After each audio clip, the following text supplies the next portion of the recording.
So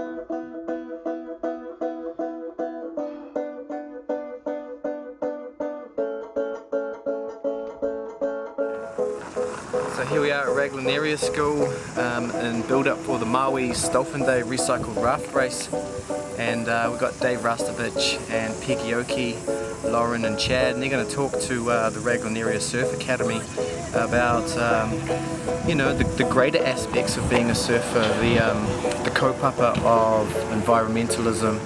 So what's the class like? What do you actually do when you're indoors like this? Well, they've just come back. Some of them had a science test, so they've been in science. But when we're in here, we're learning about surfing.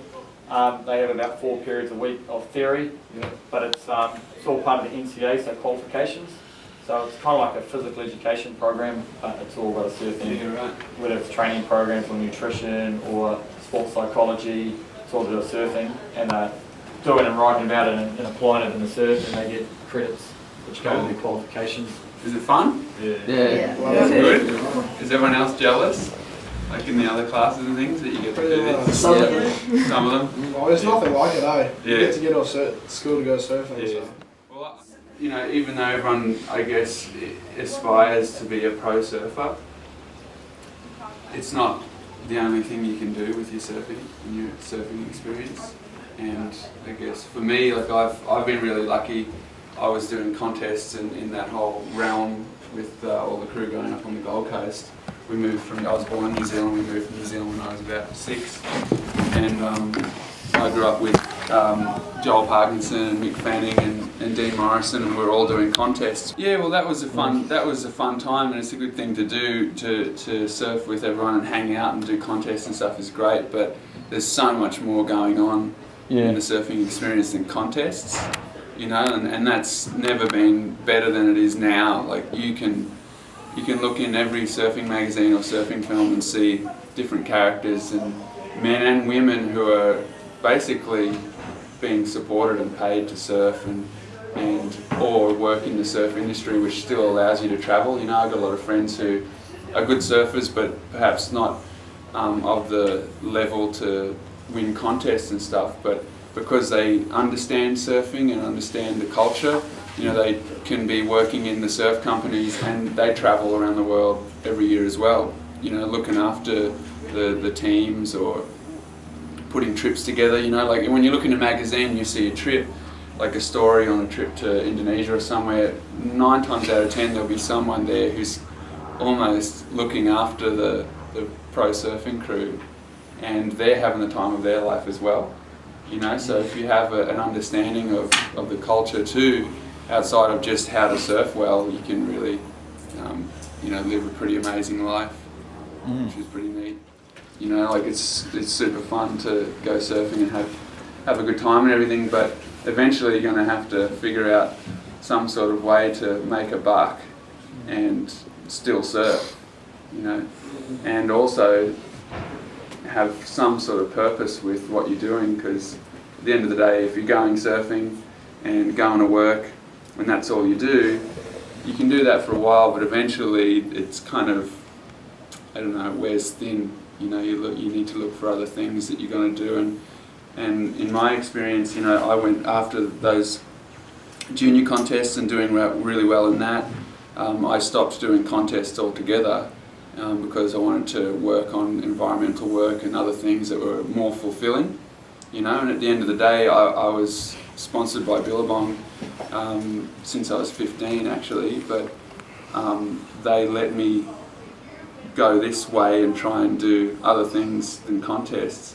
And for a couple years, I wasn't doing any like environmental work or anything else. I was just surfing and having a great time. And there's only so long you can do that.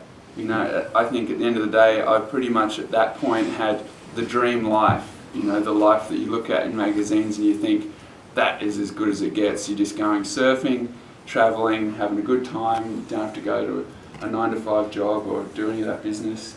But for me, it wasn't enough, you know, and it wasn't fulfilling on a deeper level. You know, because you're having fun, but what about all the people when you go to Indonesia? Has anyone been outside of New Zealand surfing at all, gone to Australia? Well, when you go to these places, there's stuff you see and you can't turn a blind eye. You can't just turn your back and pretend it's not there. And a great example of that is Dr. Dave Jenkins. Have you heard of him? Have you looked at SurfAid's work at all and any of this stuff? Yeah, I've actually done it with my Year 9 social science class. Good on you. Yeah, everyone should know about, anyone who surfs should know about Dr. Dave and what he's done. This guy, Dave, he's from New Zealand as well, like most great people. And he went to Indonesia and he saw, like on all these boat trips you do, you know, you're surfing amazing waves and it's a great time. You're out on your boat, you're drinking some beer, you're having some juice, you're drinking coconuts from the shore, you're eating great food and you're surfing. But right in there through the trees of the island that you're surfing on the edge of are people with nothing. And they got no power, they're really sick, there's lots of malaria, lots of other issues. And for years, we were all just going there and surfing and leaving. And Dr. Dave decided that, because he was a doctor, he went in to go walk through one of the towns one day, and when he went in there he just saw kids dying because they hadn't got proper food, they were malnourished and had malaria issues and all things that were easily treatable. And so he started working to change that. And since then, they've gone through that whole region in the Mentawai Islands, all the famous waves, their macaronis and HTs and all those spots, and has just become an absolute legend for those people and has helped educate those people. And that's something that is so fulfilling that the best surf of your life will never feel as good as that.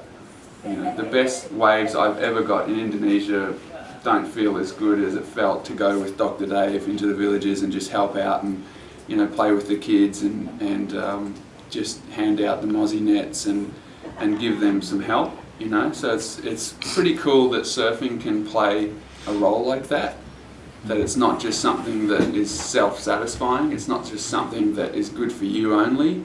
You can go out and use it for the benefit of others, and that can be people or places or whatever.